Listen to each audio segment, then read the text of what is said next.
Good morning, thanks for joining me. I'm out today. The weather forecast is given to be, well, possibly a little bit showery later on, but it's dry at the moment and the temperature seems to have increased a little bit, so it's not as cold as it was. So I thought, well, I'll have a little tickle round and I'll try me heel and toe changer, which I'm getting on with quite well. Like, there's no issues there. And I thought what I'd talk about is has there ever been a better time to buy a new Royal Enfield? Now, before I get into that, can I just say a big thank you to all the people who've commented and subscribed and give me a thumbs up for the videos that I'm doing. It is really much appreciated. If you like this sort of stuff, please feel free to subscribe. It doesn't cost you anything, and then you can keep up to date with what's happening as I continue my journeys on this little classic 350.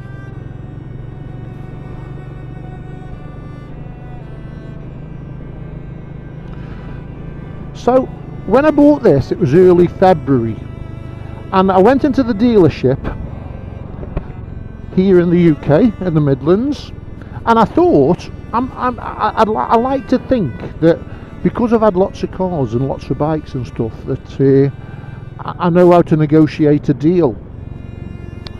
And I thought I'd done that with this. I was pretty convinced. I walked out quite happy with what I'd negotiated. I mean, to be honest, the price that was on the bike at the time was showing like the full retail, which was about 4,500, something like that. And that was possibly plus on the road. And I walked out having shook hands on a deal that saw me ride away for, it was essentially £4,000, 3,999, but that was on the road and delivered. I thought that was a cracking deal for a brand new chrome bronze classic 350.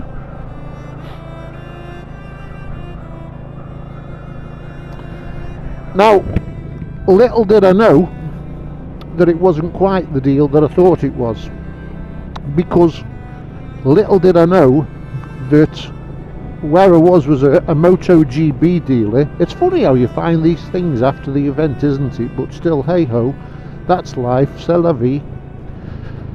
And it turns out that MotoGP lost the import rights for whatever reason, and now, to be honest, I'm not sure if it was last year, but it seems that they are stuck with a glut of bikes that they need to get rid of now, and they really are heavily discounting them.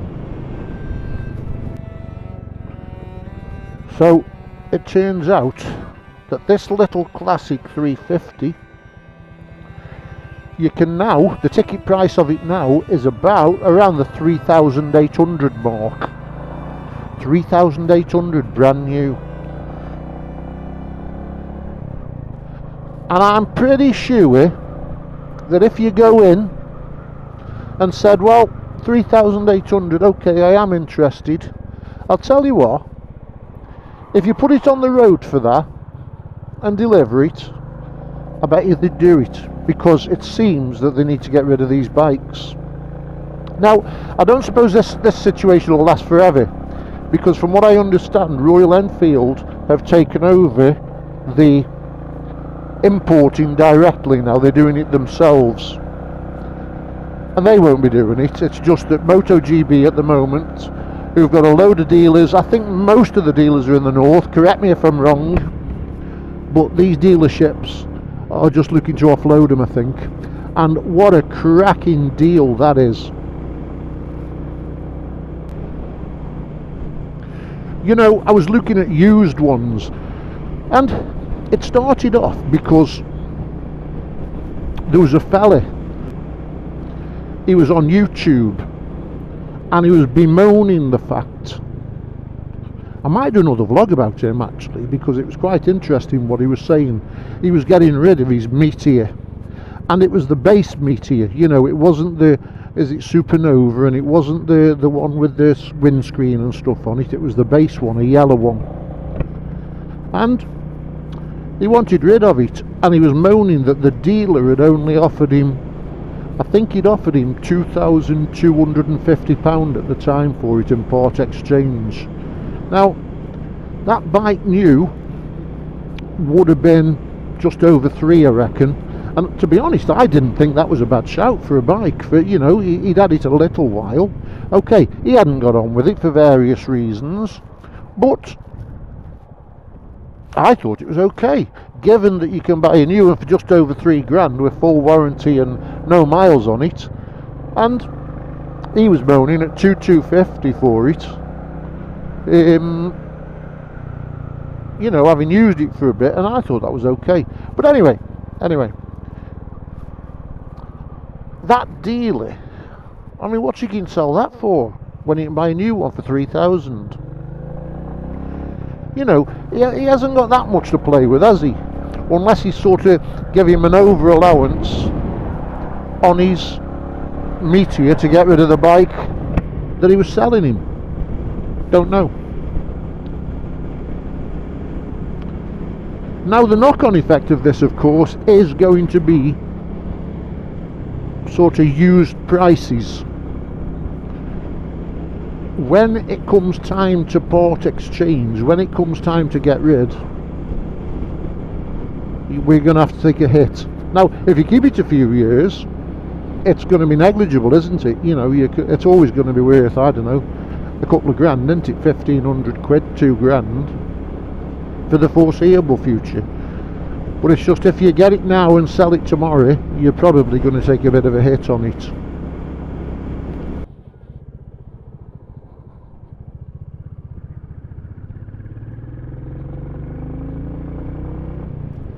Now, I haven't had this, part of my reason is to try out this heel and toe changer, and you know, it's working well, I like it. For the £35 that it costs, I would probably, I would certainly recommend it. For me personally, I like it.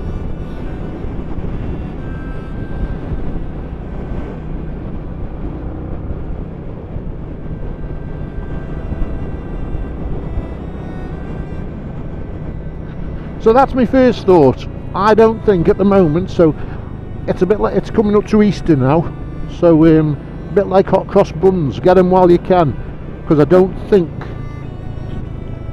there's probably ever been a better time to buy one of these, but they won't be there for long.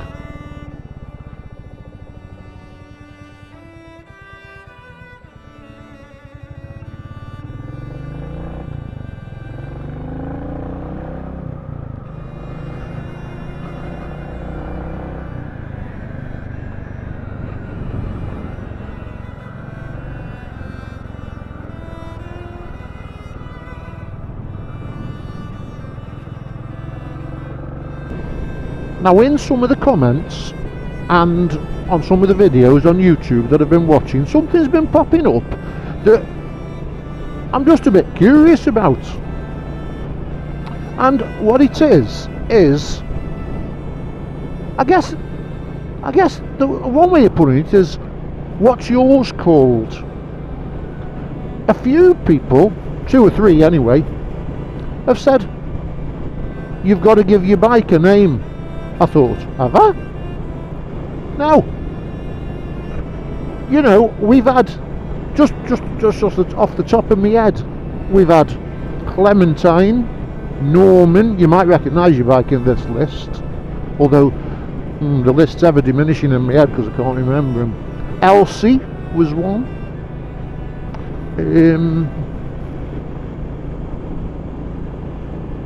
Anyway, you get me drift.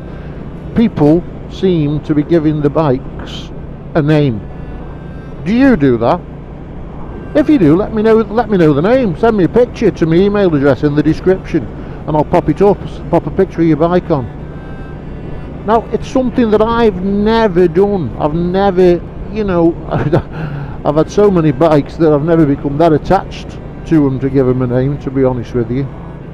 But well, it was just that. Is it me, or is it daft? I mean, you know, is it stupid? What do you think? I mean, it's a bit of machinery, isn't it? You know, you don't give your kettle a name, do you? It's a functional piece of machinery, or is it? Is there more to it than that?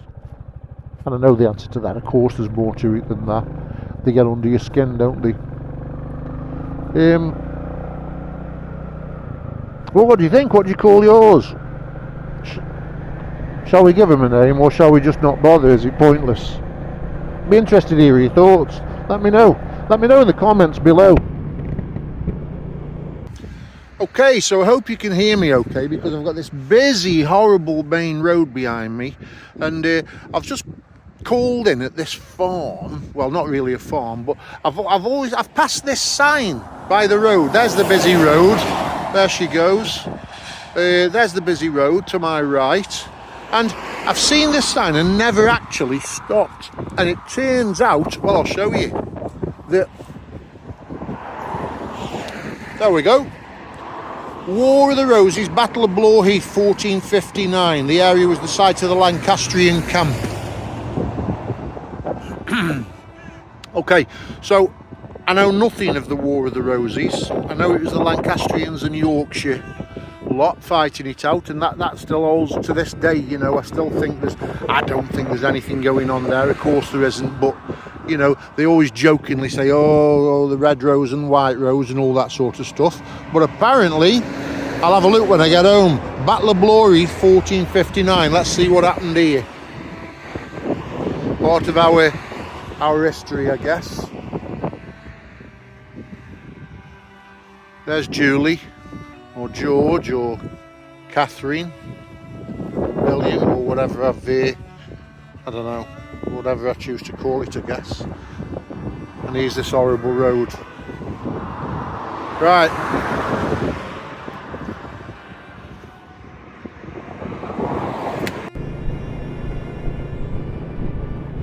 Yeah, I was watching this, going back to the thing about this lad selling his bike. What he did was he went on, he got a meteor. Excuse me. He got this meteor. And he was, in some respects, he wasn't completely, you know, dismissing it. In some respects, he said it was a comfy bike, and it was, you know, in many respects. But he said he actually said it, I think he said it was feeble. The power output was feeble, was the word he used. He talked of being overtaken by a Nissan Micra and by a bus. And he said he couldn't live with that. He said it was just too underpowered for him. And, you know, clearly it wasn't for him. And that's fine, you know. That's his view, you know. Go get rid of it and get something else, which is exactly what he did. But he was also chuntering about the part exchange price, which I didn't think was too bad. So, I don't know. That's another vlog in itself, isn't it? Is it feeble? Has it got enough power? I think lots of people will have covered that, won't they? Horses for courses. We might have a little look at that in a future episode. What about that then? A future episode. Right. Here we are. Market Drayton, the home of gingerbread. I don't know why it says that. I haven't got a clue. But still. Right. Let's have a look down here. Hope he's in. Hope his kettle's working. Because if it's in here, I'm going to pull his daffodils out and post them through his letterbox.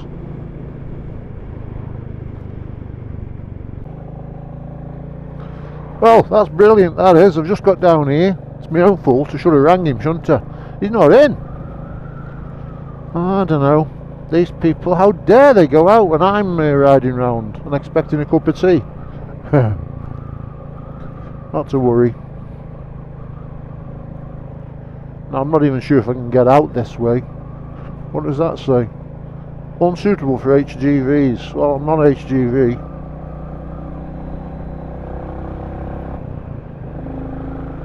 Let's have a look. Oh, that's that road I've just come down, so I haven't got a clue where we're going here. But hey, isn't that just the beauty of these little bikes? let's go for a tickle up here, see where it goes. I've not much else to do. Oh, we've got a canal bridge here. Yeah, there's a barge down there. He looks like he's there for the winter. Good lord, yeah, he does. So I've no idea where this goes, so let's have a look, eh? We'll go together.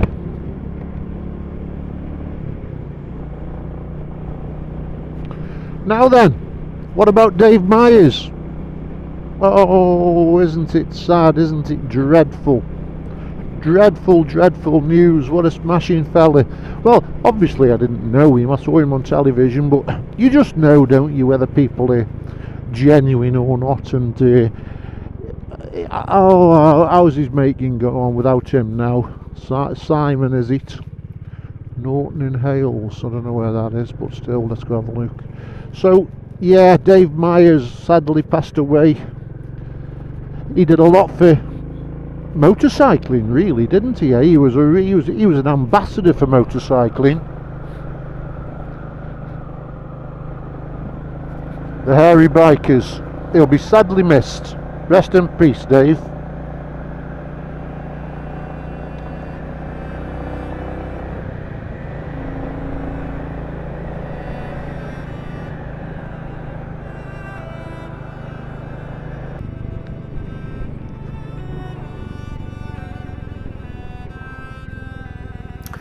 Okay, so I'm coming to the end of the trip now. I'm getting back towards home. I always seem to forget to do a sort of a fade out, an exit when I'm on the road. It's one of the things that I forget to do, so I'm doing a little bit of a voiceover here. If you've stuck with it so far, thank you very much for watching. Your support is appreciated. Please leave a comment. Feel free to subscribe for more if you like this, the mumblings of an old man riding round on his bike, and let me know what you think. What do you call your bike? Or have you recently bought a new bike, perhaps off MotoGB, and had a cracking bargain? I wouldn't be surprised if you had. So until the next time, thank you very much for watching, and most importantly, watch for the potholes and all the lunatic drivers that are on the road, and make sure you ride safe. Bye.